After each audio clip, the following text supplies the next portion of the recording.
मेहमूद खान तोता खान पठाण हे सदर बाजार इथल्या मशिदीच्या कार्यकारिणीमध्ये अध्यक्ष म्हणून कार्यरत आहेत. या मशिदीच्या संचालक मंडळातील वर्चस्व वादातून गेल्या काही दिवसांपासून या ठिकाणच्या 2 गटात वाद धुमसत होता. या वादाचं पर्यावसन शनिवारी सशस्त्र हल्ल्यात झालं. मेहमूद खान तोता खान पठाण हे शनिवारी दुपारी मशिदीमध्ये नमाज पठणासाठी जात असताना मशिदीसमोरच्या चौकातच अज्ञात हल्लेखोरांनी चाकू आणि तलवारीनं सपासप वार करून त्यांना गंभीर जखमी केलं होतं. या परिसरातील क्लोज सर्किट कॅमेऱ्यात हल्ल्याचं चित्रीकरण झालंय.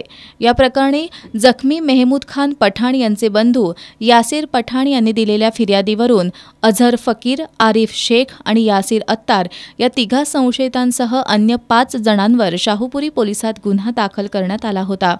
दरम्यान शनिवारी रात्री उशिरा शाहूपुरी पोलिसांनी या प्रकरणी गुल मोहम्मद गफार शेख याला ताब्यात घेतलं होतं.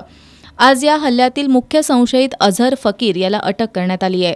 संशयित अझर फकीर याला न्यायालयानं 4 दिवसांची पोलीस कोठडी सुनावली आहे. या हल्ल्याप्रकरणी आत्तापर्यंत दोघांना अटक करण्यात आली असून शाहूपुरी पोलीस अन्य संशयितांचा शोध घेत आहेत.